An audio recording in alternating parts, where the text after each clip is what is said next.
안녕하세요. 시냇가 책방입니다. 저는 책방지기 한 걸음씩입니다. 오늘은 지난 시간에 이어 헨리 나우엔의 여기 지금 우리와 함께 하시는 하나님이라는 신앙 묵상집 7장 8장을 읽어드리겠습니다. 제 7장 기도 하나, 테레사 수녀의 대답. 여러 해 전에 나는 캘커타의 테레사 수녀를 만날 기회가 있었다. 그 당시 많은 문제들로 고민하고 있었던 나는 그 기회를 이용하여 그녀의 조언을 듣기로 마음먹었다. 그녀와 함께 자리에 앉자마자 나는 나의 모든 문제와 어려움을 설명하기 시작하였다. 그러면서 나는 그 모든 것이 얼마나 복잡한지 그녀에게 납득시키려 했다. 나는 10분 정도 열심히 설명을 했다. 테레사 수녀는 조용히 나를 바라보면서 입을 열었다. 글쎄요, 당신이 하루에 1시간씩 주님을 찬양하고 당신이 알기에 나쁜 일은 절대로 하지 않는다면 모든 것은 잘 될 거예요. 그녀의 대답은 너무나도 충격적이었다. 동시에 그녀의 말은 복잡한 자기 불평이라는 커다란 풍선을 터뜨리고 나 자신 저 너머에 있는 참된 치유의 자리를 가리켜 주었다. 그것을 깨달은 순간 나는 더 이상 그녀와 대화를 계속할 필요를 느끼지 못하였다. 그녀를 만나기 위해 밖에서 기다리고 있는 다른 사람들이 나보다 더 잘 그녀의 시간을 사용할 것으로 생각되었다. 그래서 나는 그녀에게 감사를 표하고 자리에서 일어났다. 몇 마디 되지 않는 그녀의 말은 나의 마음에 깊이 새겨져서 지금까지 그대로 남아있다. 나는 이 말을 조금도 예기치 못했었지만 그것은 직접적이고도 단순하게 내 존재의 핵심을 뚫고 들어왔다. 나는 그녀가 진리를 말하였다는 것, 그리고 내가 남은 삶을 그렇게 살아야 한다는 것을 알았다. 이 짧지만 결정적이었던 만남을 되돌아볼 때 나는 내가 세상적인 차원에서 문제를 제기하였고 그녀는 거룩한 차원에서 대답을 하였다는 것을 깨닫는다. 처음에 그녀의 대답은 나의 질문에 적합해 보이지 않았다. 그러나 곧 나는 그녀의 대답이 하나님의 편에서 온 것이며 나의 불평의 자리에서 온 것이 아니었음을 알았다. 대부분 우리는 세상적인 질문들에 대해 세상적인 대답을 한다. 그 결과는 더 많은 질문과 더 많은 대답이며 더 많은 혼란뿐이다. 테레사 수녀의 대답은 나의 어둠을 꿰뚫는 한 줄기 빛과 같았다. 나는 갑자기 나 자신에 관한 진실을 알게 되었다. 2. 염려에서 기도로. 염려를 멈추게 하는 가장 비효과적인 방법 중 하나는 염려를 일으키는 문제들을 생각하지 않으려고 애쓰는 것이다. 우리의 결심으로는 염려를 밀어낼 수 없다. 내가 잠자리에 누워 코앞에 닥친 모임에 대해 염려할 때 단순히 그 일에 대해 생각하지 말고 잠이나 자자, 내일이 되면 모든 일이 다 잘 될 거야 라고 중얼거린다고 해서 염려를 멈추게 할 수는 없다.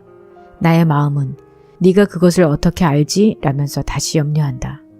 하나님의 나라와 그 의를 먼저 구하라는 예수님의 충고는 다소 역설적이다. 그것은 네가 염려하기를 원한다면 염려할 가치가 있는 것들을 염려해라. 너의 가족이나 친구나 내일 있을 모임보다 더 큰 것들에 대해 염려하라. 하나님의 일들, 생명과 진리와 빛에 대해 염려하라고 해석할 수 있다. 그러나 우리가 이런 것들에 마음을 두면 그 즉시 우리의 마음은 돌고 돌기를 멈춘다. 왜냐하면 우리는 지금 여기에 임재해 계시면서 우리에게 가장 필요한 것을 주시는 분과의 영적 교제에 들어가기 때문이다. 따라서 염려는 기도가 되며 우리의 무력감은 하나님의 영으로 새 힘을 공급받는 경험으로 바뀌게 된다. 사실 우리가 염려함으로 생명을 연장할 수는 없다. 그러나 우리의 짧은 수명의 한계를 훨씬 넘어갈 수 있으며 하나님의 사랑을 받는 자녀로서 영원한 생명을 요구할 수 있다. 그것이 우리의 염려를 종식시키는가? 아마 그렇지는 않은 것 같다. 긴장과 압박으로 가득한 이 세상을 사는 동안 우리의 마음은 결코 염려에서 자유하지 못할 것이다. 그러나 우리가 계속하여 마음과 뜻을 다해 우리를 품으시는 하나님의 사랑으로 돌아올 때 우리는 염려로 지친 우리 자신에게 미소 지을 수 있으며 우리의 눈을 열어 하나님의 나라의 광경을 보고 귀를 열어 하나님 나라의 소리를 들을 수 있을 것이다. 셋, 마음으로 드리는 기도. 어떻게 해야 우리가 구체적으로 우리의 마음을 하나님 나라에 둘 수 있는가?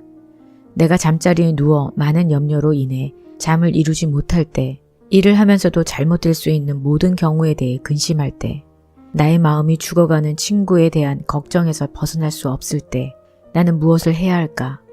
나의 마음을 하나님 나라에 두어야 한다. 좋은 말이다. 그러나 그것은 어떻게 해야 하는 것인가? 이 질문에 대한 답은 사람들의 생활 양식과 성품과 외적 환경이 서로 다른 만큼 무수히 많고 다양할 수 있다. 모든 사람의 필요에 적절한 구체적인 답이란 없다. 그러나 유익한 방향을 제시할 수 있는 몇몇 대답은 있다. 한 가지 단순한 대답은 가능한 주의력을 집중하여 천천히 기도를 하면서 정신에서 마음으로 옮겨가는 것이다. 이것은 부러진 다리를 고쳐주길 원하는 사람에게 목발을 내미는 것과 같이 들릴 수도 있다. 그러나 분명한 것은 마음에서 우러나는 기도가 치유를 가져온다는 것이다. 우리는 주기도문과 사도신경과 아버지께 영광을 암송하는 일에서부터 시작할 수 있다. 혹은 시편 23편을 외울 수 있다. 여호와는 나의 목자시니. 혹은 바울이 사랑에 관해 고린도 교인들에게 말한 것이나 성 프란시스코의 기도인 주여 나를 평화의 도구로 써주소서를 외울 수도 있다. 잠자리에 누워있거나 자동차를 운전하거나 버스를 기다리거나 혹은 산책할 때 자신의 전 존재를 다하여 그 기도문이 뜻하는 바에 귀를 기울이려고 애쓰기만 한다면 서서히 그 기도 중에 하나가 마음에 들어오게 할 수 있다. 우리의 마음은 염려로 한없이 흩어진다. 그러나 만약 그러한 기도문을 거듭 암송하다 보면 점차 염려에 덜 사로잡히게 되며 실제로 기도를 즐기기 시작하게 될 것이다. 그리고 기도가 우리의 정신에서부터 우리의 존재의 핵심으로 내려갈 때 우리는 그것이 지닌 치유의 능력을 경험할 것이다. 넷, 내게 부족함이 없으리로다. 잘 알려진 기도문을 주의 깊게 암송하는 것이 우리의 마음을 하나님 나라에 두는데 그토록 유익한 이유는 무엇일까? 그 이유는 그러한 기도문이 우리의 내적 염려를 내적 평안으로 바꿀 수 있는 힘을 지니기 때문이다. 나는 오랫동안 여호와는 나의 목자시니 내가 부족함이 없으리로다. 그가 나를 푸른 초장에 누이시며 쉴만한 물가로 인도하시는도다라는 기도를 해왔다. 아침에 조용히 자리에 앉아 나의 생각을 내가 말하고 있는 바에 집중시키면서 30분 동안 이렇게 기도하였다. 그리고 낮에 이리저리 다니면서 순간순간 그렇게 기도하였으며 심지어 일상적인 활동을 하는 동안에도 그렇게 기도하였다. 그 말들은 나의 삶의 실체와 현저하게 대조된다. 나에게는 많은 것이 부족하고 내가 보는 대부분은 분주한 도로나 추한 상점가이며 거닐 만한 물가가 있다면 그 물은 거의가 오염되어 있다. 그러나 내가 계속하여 여호와는 나의 목자시니를 말하며 하나님의 돌보시는 사랑이 나의 마음속에 보다 충만히 들어오게 할 때 나는 그 분주한 도로와 추한 상점가와 오염된 물가가 내가 누구인지에 대해 진실을 말하지 않는다는 것을 깊이 깨닫는다. 나는 세상을 지배하는 정사와 권세에 속한 것이 아니라 자기의 양을 아시며 그의 양들 또한 그를 아는 선한 목자에게 속해 있다. 나의 주 나의 목자의 임재 안에서 진실로 내게 부족한 것은 없다. 그분은 나의 마음이 사모하는 안식을 주며 우울의 어두운 늪에서 나를 끌어올리신다. 수세기에 걸쳐 수많은 사람들이 이 동일한 말로 기도하였으며 거기서 위로와 위안을 발견하였다는 것을 아는 것은 유익하다. 내가 이 말들로 기도할 때 나는 혼자가 아니다. 나는 가까이 혹은 멀리 현재 살아있거나 또는 지금은 세상을 떠난 숱하게 많은 사람들로 둘러싸여 있다. 그리고 내가 이 세상을 떠난 지 오랜 후에도 사람들은 세상의 마지막까지 계속하여 이 기도문으로 기도를 드릴 것이다. 이 말들이 나의 존재의 핵심에 깊이 들어오면 들어올수록 나는 더욱 더 하나님의 백성의 일부가 되고 그렇게 됨이 없이 세상에 존재하는 것이 무엇을 의미하는지를 더욱 더 이해하게 된다. 5. 복음서 묵상. 우리가 마음을 하나님 나라에 두기 위해 사용하는 구체적인 방법이 무엇이든지 간에 그것은 오직 우리를 주님께 더욱 가까이 다가가게 하는 점에서만 중요하다. 어떤 기도의 말을 주의 깊게 되뇌이는 방법이 매우 효과적이라는 사실은 이미 입증되었다. 또 다른 방법은 날마다 복음서들을 묵상하는 것이다. 1년에 하루하루는 그 나름의 복음서 구절을 지닌다. 그리고 그 각 구절은 우리를 위해 그 나름의 보물을 지닌다. 내가 매일 아침 그날을 위해 선택된 예수님에 관한 이야기를 읽고 나의 내적인 눈과 귀로 그것을 보며 듣는 것은 엄청난 영적인 가치를 지닌다. 사뭇 오랜 기간 이렇게 행해오면서 나는 예수님의 생애가 내 안에서 점점 더 생생하게 되고 나의 일상의 활동들에서 나를 인도하기 시작하는 것을 발견한다. 종종 나는 나도 모르게 오늘 아침에 내가 읽은 복음서 구절은 바로 오늘 내게 필요한 것이었구나라고 말한다. 이것은 놀라운 우연의 일치가 아니다. 중요한 것은 복음서의 어떤 본문이 나의 구체적인 문제를 해결하는 데 도움이 되었다는 것이 아니라 내가 묵상해왔던 그 많은 복음서 구절이 차츰 나에게 세상에서 일어나고 있는 것을 보고 듣는 새로운 눈과 귀를 열어주고 있었다는 것이다. 복음서가 나의 많은 염려에 도움이 되었다는 것이 아니라 복음서가 나의 염려의 무익성을 증명하고 따라서 나의 모든 관심의 초점을 재조정하였다는 것이다. 한 번은 나의 두 친구가 결혼 생활의 문제로 갈등을 겪고 있을 때 내가 그들을 도우려고 애쓴 적이 있었다. 그러나 날마다 복음서의 이야기들을 읽으면서 나는 내가 친구들을 하나님의 뜻에 온전히 순종하게 만드는 것보다 내 자신이 성공적인 상담가가 되는 데 더 관심이 있었다는 것을 깨달았다. 그것을 깨달음으로써 나는 그들의 문제를 성공적으로 해결하기 위해서 덜 안달하게 되었고 보다 자유롭게 하나님의 치유의 도구가 될 수 있었다. 복음서를 날마다 묵상하는 것은 하나님의 의와 나라를 먼저 구하기 위한 가장 직접적인 방법 중 하나이다. 6. 내면의 그림. 복음서를 날마다 묵상하며 주의를 기울여 하나의 기도문을 반복하여 암송하는 일은 우리의 내적인 삶에 심오한 영향을 줄 수 있다. 우리의 내적인 삶은 잘 정돈되고 장식되어야 하는 신성한 공간과 같다. 어떤 형태의 기도든 기도는 우리의 내면의 방을 우리가 하나님을 찾는 자들을 환영할 수 있는 방으로 만드는 유일한 방법이다. 내가 몇 주 동안 천천히 사도 바울의 사랑은 언제나 오래 참고 사랑은 온유하며 투기하는 자가 되지 아니하며 자기의 유익을 굳이 아니하며 라는 말씀을 되풀이하였을 때 이 말은 의사의 진찰실에 걸린 면허장처럼 나의 내면의 방의 벽에 걸리기 시작하였다. 이것은 분명 환영이 아니라 어떤 심상의 출현이었다. 나의 내면의 방의 벽에 신성한 낱말들이 걸린 그 그림의 심상은 나에게 기도와 사역의 관계에 대한 새로운 통찰을 주었다.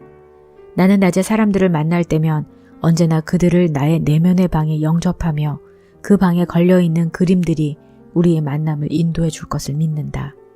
여러 해 동안 많은 새로운 그림들이 나의 내면의 방에 걸렸다. 어떤 것은 축복과 용서와 화목과 치유의 말을, 어떤 것은 몸짓을 보여준다. 또 많은 것들은 얼굴들, 즉 예수님과 마리아의 얼굴, 리슈의 테레사와 샤를레의 드 푸코의 얼굴, 라마 크리시나와 달라이 라마의 얼굴들을 보여준다. 우리의 내면의 방벽에 그림들이 걸리는 것은 매우 중요하다. 우리의 삶에 들어온 사람들은 그 그림들을 통해 그들이 지금 어디 있으며 어디로 가야 할 것인지를 보게 된다. 우리가 기도와 묵상을 하지 않으면 우리 내면의 방의 벽은 휑하게 비어 있을 것이며 거기서 영감을 받을 사람은 아무도 없을 것이다. 7. 영적 환경. 우리는 혼자서 영적 생활을 할 수는 없다. 성령의 삶은 씨앗과 같아서 자라기 위해서는 비옥한 땅을 필요로 한다. 이 비옥한 땅은 내적인 좋은 성품뿐 아니라 그것을 뒷받침해주는 환경도 포함된다. 아무도 기도하지 않거나 기도에 대해 열성적으로 말하지 않는 환경에서 기도 생활을 하는 것은 매우 어렵다. 우리와 함께 살고 일하는 사람들이 사랑의 하나님이 계시다는 생각을 거부하거나 조롱한다면 우리가 하나님과 영적 교제를 깊이 이루어 가기가 거의 불가능하다. 우리가 아는 사람들이나 대화하는 모든 사람들이 마음을 하나님 나라 이외의 것에 둘 때 우리가 계속하여 하나님의 의와 나라를 먼저 구하려면 초인적인 노력이 필요하다. 세속적인 환경, 하나님의 이름이 결코 언급되지 않으며 기도도 알지 못하고 성경도 결코 읽혀지지 않고 성령 안에서의 삶이 전혀 대화에 등장하지 않는 환경에서 사는 사람들은 하나님과의 영적 교제를 오랫동안 지속할 수 없다. 내가 사는 환경에 나 자신이 얼마나 민감한지 안다. 내가 공동체 안에 있을 때에는 우리의 삶 속에서 하나님께서 함께 하신다는 말이 쉽고 자연스럽게 나온다. 그러나 내가 토론토 시내에서 개최된 사업상의 모임에 참석하거나 혹은 에이즈 환자들과 함께 일하는 사람들과 있을 때 하나님에 대한 대화는 종종 분위기를 어색하게 하며 혹은 어떤 이들을 분노하게 하고 대개는 모든 사람을 불행하게 만드는 종교의 잔당점에 대한 비판으로 끝을 맺게 된다. 우리가 영적 생활을 영위하는 일에 관심을 가지고 있다면 그것이 자라고 무르익을 수 있는 환경을 만들어야 할 책임이 있다. 비록 우리가 성령 안에서의 삶을 위한 이상적인 환경을 만들 수는 없을지라도 우리는 자주 우리가 생각하는 것보다 더 많은 선택의 기회들을 가진다. 우리는 하나님이 우리 삶 속에 심으신 겨자씨를 큰 나무로 자랄 수 있게 하는 친구와 책과 교회와 미술과 음악과 방문할 장소와 함께 있을 수 있는 사람들을 선택할 수 있다. 제8장 긍휼. 하나, 경쟁에서 긍휼로. 모든 위대한 종교들의 중심이 되는 개념이 있다면 그것은 긍휼이다. 힌두교와 불교와 모슬렘과 유대교와 기독교의 경전들은 모두 하나님을 긍휼하신 하나님으로 말한다. 정치나 운동이나 경제 등 모든 분야에서 경쟁이 인간관계의 지배적 방식이 되는 세상에서 참 신자들은 언제나 경쟁이 아닌 긍휼을 하나님의 방식으로 선포한다. 어떻게 해야 긍휼을 우리 삶의 중심으로 만들 수 있는가? 불안하고 염려스럽고 취약하고 언젠가는 죽어야 할 존재, 어디서나 어떻게든 생존을 위한 갈등에 휘말리는 존재인 우리에게 경쟁은 상당한 만족을 주는 것으로 보인다. 대통령배 육상 대회에서 올림픽 경기에서나 사람들이 가장 원하고 또 숭배하는 것은 승리이다. 그러나 예수님은 하늘에 계신 너희 아버지께서 긍휼하신 것과 같이 너희도 긍휼하라고 말씀하셨다. 그리고 수세기를 통해 모든 위대한 영적 지도자들이 이 말을 되풀이해왔다. 문자적으로 함께 고통하다를 의미하는 긍휼은 우리가 다른 이들과 다를 때가 아니라 우리가 그들과 동일할 때에 가장 자연스럽게 행동하게 된다는 진리를 가르친다. 사실 주된 영적인 질문은 너는 무엇이 다른가가 아니라 내가 무엇을 공유하는가이다. 우리를 가장 인간되게 하는 것은 다른 사람들을 능가하는 것이 아니라 섬김이다. 치유와 화해의 길은 우리 자신이 다른 이들보다 낫다는 것을 입증하는 데 있는 것이 아니라 그들과 동일하다는 것을 고백하는 데 있다.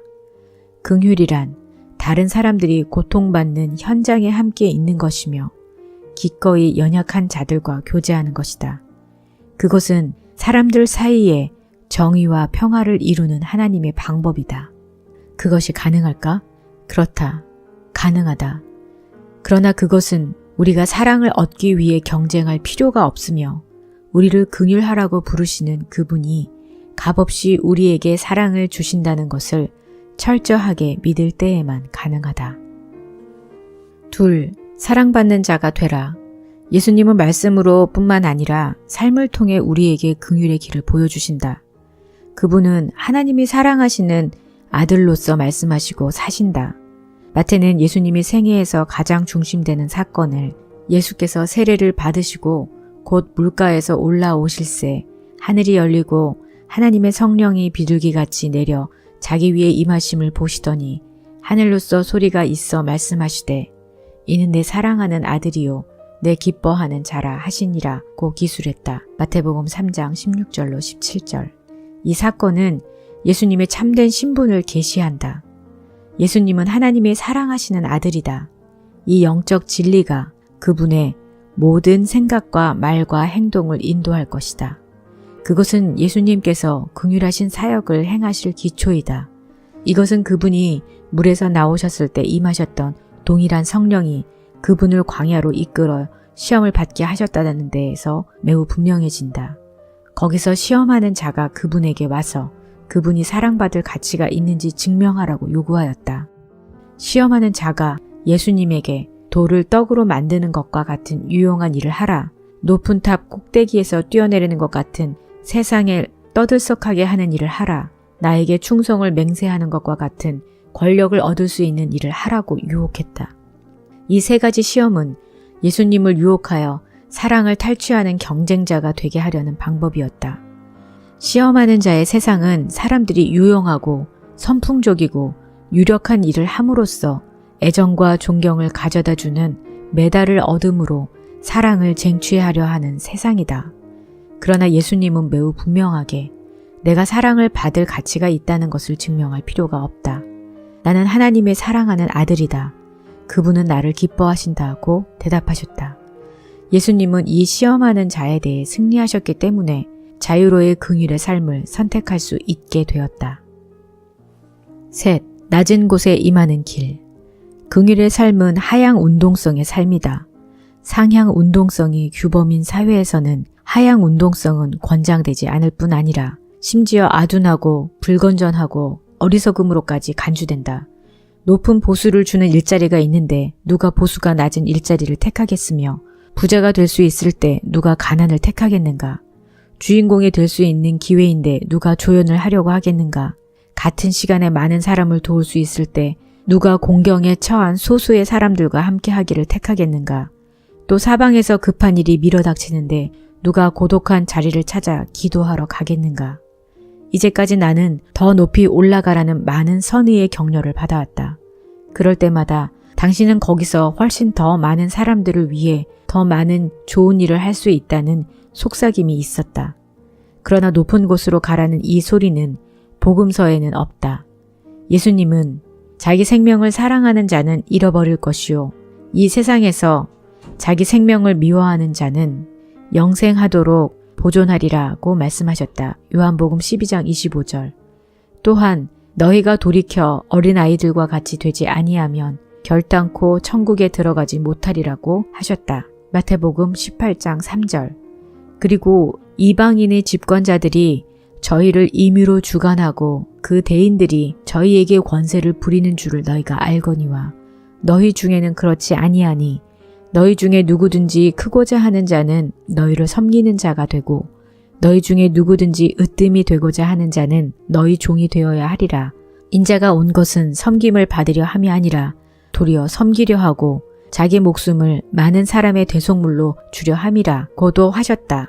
마태복음 20장 25절로 28절. 이것은 낮은 곳으로 임하는 길, 예수님의 낮아지심의 길이다. 그것은 가난한 자들, 고통당하는 자들, 외로운 자들, 소외자들, 갇힌 자들, 피난민들, 굶주린 자들, 죽어가는 자들, 고문받는 자들, 집 없는 자들을 향한 길, 즉 긍휼을 구하는 모든 이들을 향한 길이다. 그들은 우리에게 무엇을 줄까요? 성공이나 인기나 권력이 아니라 하나님의 자녀의 기쁨과 평안이다. 넷, 긍휼이 베푸는 선물. 하향 운동성. 고통하는 자들에게로 가서 그들의 고통을 나누는 것은 자기 학대적이며 심지어 병적인 것이다. 가난한 자들, 병든 자들, 죽어가는 자들과 함께 있는데 무슨 기쁨이 있겠는가? 긍휼 안에 무슨 기쁨이 있을 수 있는가? 그러나 아시시의 성 프란치스코, 샤를레 드 부코, 마하트마 간디, 알버트 슈바이처, 도로시 데이 등 많은 사람들은 결코 자기 학대적이거나 병적이지 않았다. 오히려 그들 모두는 기쁨으로 충만했다. 그것은 세상이 알지 못하는 기쁨이 분명하다. 대중매체가 말하는 기쁨은 성공과 인기와 권력에서 나온 것이다. 그러나 실상 이런 기쁨은 마음에 부담이 되거나 우울하기까지 하다. 긍휼에서 오는 기쁨은 인간에게 가장 잘 숨겨진 비밀이다. 극소수만이 이 기쁨을 알고 있으며 거듭 새롭게 느껴지는 기쁨이다. 나는 이 기쁨에 대해서 어렴풋이 안다. 나는 정신적 장애자들의 공동체에 온 이후 하루에 몇 시간은 그 공동체의 일원인 아담과 함께 지내라는 부탁을 받았다. 매일 아침 나는 그를 샤워시키고 면도를 해주며 이를 닦아주고 머리를 빗겨주고 옷을 입히고 그와 함께 부엌에 가서 아침을 차려주고 그가 하루를 보내는 곳으로 데리고 간다. 처음 몇 주일 동안 내가 무언가 잘못하지 않을까 혹은 그가 발작을 일으키지 않을까 하며 매우 염려했다. 그러나 차츰 마음이 놓였고 일상생활을 즐기게 되었다. 몇 주간이 지났을 때 오히려 아담과 함께 보내는 그 2시간을 기다리게 되었다.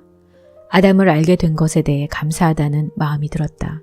비록 아담은 말을 못하고 심지어 안다는 표시조차 할 수 없었지만 우리는 진정한 사랑을 느낄 수 있었다.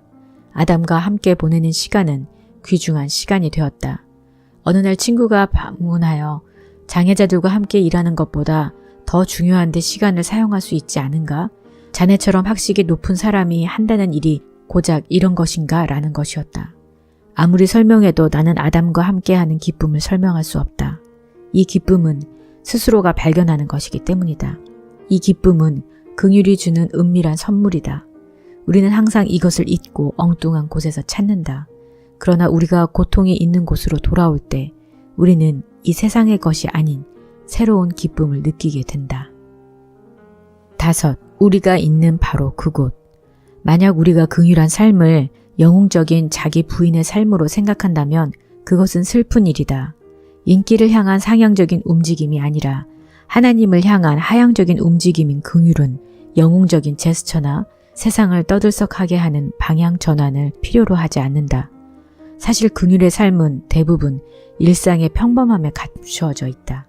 심지어 긍휼한 본보기를 보였기 때문에 우리가 우러러보는 이들의 삶조차 가난한 자들을 향한 낮아짐의 길은 하루하루의 작은 몸짓들을 통해 실천된다는 것을 보여준다. 진실로 중요한 문제는 우리가 테레사 수녀를 모방하는 것이 아니라 우리와 함께 생활하는 사람들의 많은 작은 고통들에 대해 마음을 여는 것이다. 우리는 호기심을 자극하지 않는 이들과 기꺼이 시간을 보내는가? 우리는 직접적으로 우리의 관심을 끌지 않는 이들의 소리에 귀를 기울이는가? 세상에 대해서는 숨겨진 고통을 당하고 있는 이들을 긍휼히 여길 수 있는가? 세상에는 숨겨진 고통들이 많다.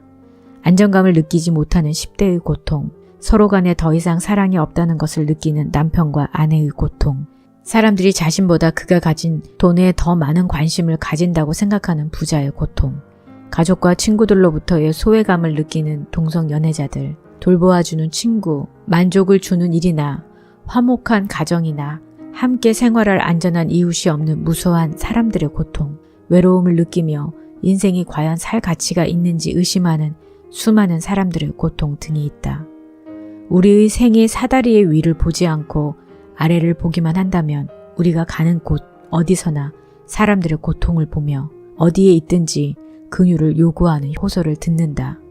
참된 긍휼은 항상 우리가 있는 바로 그곳에서 시작된다. 6. 이웃과 함께하는 고통. 긍휼은 동정과 다르다. 동정은 거리감, 심지어 생색을 내는 듯한 인상마저 준다.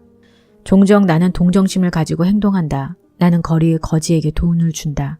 그러나 나는 그의 눈을 바라보거나 그와 함께 앉거나 그와 이야기하지 않는다.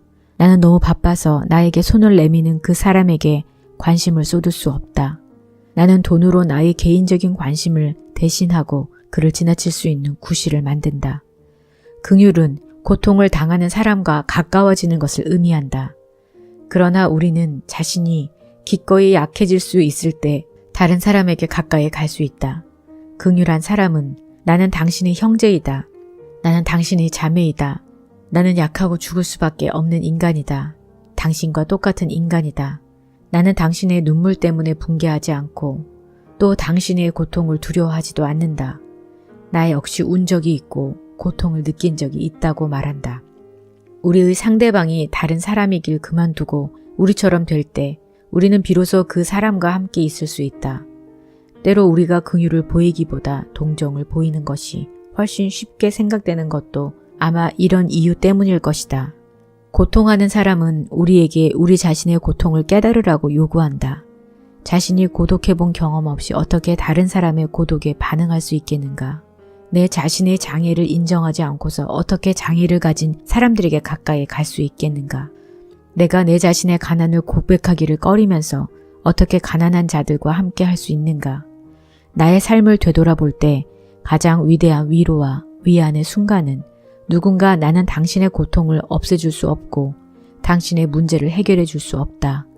그러나 한 가지 약속할 수 있는 것은 내가 결코 당신을 떠나지 않으며 할 수 있는 한 오래 당신과 함께 있으리란 것이다 라고 말했을 때였다.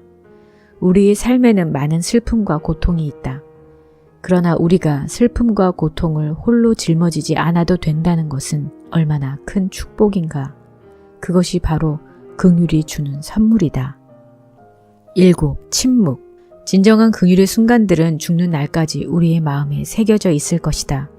종종 이것들은 말이 없는 순간들, 깊은 침묵의 순간들이다. 언젠가 나는 완전히 버려졌다는 느낌을 받은 적이 있었다.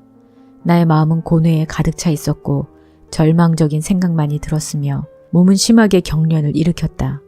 나는 울고 소리를 지르고 주먹으로 마루와 벽을 쳤다. 2 친구가 나와 함께 있었다. 그들은 아무 말도 없이 그냥 그곳에 있었다. 여러 시간이 지나 내가 조금 진정되었을 때까지 그들은 그대로 거기 있었다. 그들은 나를 껴안고는 마치 어린아이를 달래듯 조용히 나의 등을 두드려 주었다. 그 다음에 우리는 마루에 앉았다. 친구들은 나에게 마실 것을 갖다 주었다. 나는 말을 할 수 없었다. 침묵만 있었다. 그러나 그것은 안전한 침묵이었다. 어느 날 나는 그 경험을 나의 삶에서의 한 전환점으로 생각하고 있다. 그 친구들이 없었더라면 내가 어떻게 살아남을 수 있었을지 상상할 수도 없다. 나는 또 한 친구가 나에게 와서 그날 아내가 그에게서 떠났다고 말하던 때를 기억한다. 그는 내 앞에 앉아 있었는데 눈에서는 눈물이 하염없이 흘러내렸다. 나는 무슨 말을 해야 할지 알 수 없었다. 할 말이 없었다. 친구는 어떤 말도 필요치 않았다. 그가 필요로 한 것은 그저 내가 함께 있는 것이었다. 나는 그의 손을 꼭 잡았다. 우리는 말없이 그렇게 앉아 있었다. 한순간 나는 어떻게 그리고 왜 이 모든 일이 일어났는지 묻고 싶었다. 그러나 그때는 그런 질문을 할 적절한 때가 아니었다. 지금은 말없이 함께 앉아 있는 것이 두렵지 않은 친구들로서 그냥 함께 있는 것이 좋은 때였다. 그날을 되돌아볼 때 나는 내 친구가 그의 슬픔을 나에게 맡긴 것에 대해 깊은 감사를 느낀다. 이런 긍휼의 순간들은 계속하여 열매를 맺는다. 8. 주고 받는다는 것. 긍휼한 삶이 지닌 가장 아름다운 특징 중 하나는 거기에 항상 주고받음이 존재한다는 점이다. 진실로 긍휼한 삶을 사는 사람은 누구나 나는 내가 준 것만큼 받았다고 말한다. 캘커타의 빈민굴에서 사역하는 사람들, 리마와 상파울로의 가난한 사람들과 함께 사는 사람들, 에이즈 환자나 정신적 장애자들을 위해 삶을 바치는 사람들은 모두 자기들이 돕는 사람들로부터 받은 선물에 대해 깊은 감사를 표현할 것이다. 아마 이러한 주고받음의 상호관계보다 참된 긍휼을 나타내는 더 분명한 표시는 없을 것이다. 나의 생애에서 가장 기억할 만한 시간 중 하나는 내가 페루 리마 부근의 팜플로나 알타에 사는 오스코 모네로 가족과 함께 살았던 때이다. 파블로와 그의 아내 소피아 그리고 그의 세 자녀 조니, 마리아, 파블리토는 매우 가난한 생활 가운데서도 나를 매우 환대해 주었다. 그들은 또 하루를 어떻게 살 것인가에 대한 염려로 가득한 생활 속에서도 미소와 애정과 유쾌함을 결코 잃지 않았다. 내가 페루에 간 것은 가난한 사람들을 돕고자 하는 열망 때문이었다. 그러나 그곳에서 돌아올 때 나는 내가 받은 것에 대해 오히려 깊은 감사의 마음을 가졌다. 후에 하버드 신학교에서 강의할 때 나는 종종 나의 가족에 대한 진한 향수를 느꼈다. 나는 내 팔과 다리에 매달리고 큰 소리로 웃으며 과자와 음료수를 나와 함께 나누어 먹던 그 아이들이 몹시도 그리웠다. 팜플로나 알타의 가난한 사람들이 나에게 보여주었던 그 자발성과 친밀함과 관대함이 잊혀지지 않았다. 그들은 문자 그대로 나에게 사랑의 선물을 퍼부었던 것이다. 확실히 그들은 이 키 큰 미국인 아저씨와 함께 있는 것을 기뻐했고 심지어 자랑스럽게 여겼다. 내가 그들에게 준 것이 무엇이든지 간에 그것은 내가 받은 것과 비교할 수 없었다. 우리는 긍휼의 보상을 기다려서는 안 된다. 그것은 긍휼 그 자체 속에 감추어져 있다. 나는 이것을 확실히 안다. 9. 자아 대면이라는 선물. 때때로 긍휼의 삶은 우리가 받기를 원하지 않는 선물도 준다. 그것은 자아 대면이다. 페루의 빈민들은 나에게 나의 참을성 없음과 내 속에 깊이 자리 잡은 효율성과 통제에 대한 욕구를 보여주었다. 새벽 공동체의 장애자들은 내 속에 있는 거부에 대한 두려움, 인정받고 싶은 욕망, 그리고 끊임없는 애정에 의해 갈구를 계속 지적한다. 나는 그와 같은 자아 대면의 한순간을 매우 생생하게 기억한다. 텍사스에 강연 여행을 갔을 때 나는 내가 사는 집에 사는 장애자인 레이몬드를 위해 큰 카우보이 모자를 샀다. 나는 그에게 그 선물을 주고 싶어서 들뜬 마음으로 집에 돌아왔다. 그러나 주목받고 인정받고 싶어하는 욕구가 나 못지않은 레이몬드는 나의 선물을 보자마자 소리를 지르기 시작하였다. 그따위 바보 같은 선물은 필요하지 않아요. 선물은 충분해요. 방에 쌓아둘 자리도 없어요. 벽도 10,000원이에요. 그 선물은 당신이나 가져요. 나에게는 필요 없어요. 그 말은 나에게 깊은 상처를 주었다. 그러나 잠시 생각해보니 레이몬드는 내가 자신이 친구가 되기를 원했지만 나는 그와 함께 시간도 보내지 않고 그에게 관심을 보이지는 않으면서 그에게 값비싼 선물을 주는 것으로 대신하려 했다는 것을 알게 되었다. 텍사스제 모자에 대한 레이몬드의 반응은 나에게는 그와 개인적인 관계를 맺고 진정한 우정을 발전시켜 나갈 능력이 없다는 것을 가르쳐 주는 것이었다. 그 모자는 우정의 표현이 아니라 그것의 대용물로 보였을 뿐이었다. 분명히 이 모든 것이 내 편이나 혹은 레이몬드 편에서 의도적으로 행해진 것은 아니다. 그러나 레이몬드의 감정적인 폭발로 인해 눈물을 흘리면서 나는 내 눈물이 내 자신의 내적인 깨어짐에 대한 눈물이라는 것을 알게 되었다. 이 자아대면 역시 긍휼한 삶의 선물이다. 그것은 받기 어려운 선물이지만 우리에게 많은 것을 가르쳐주며 우리 자신이 완전과 거룩을 추구하는 것을 돕는 선물이다. 하나님의 마음.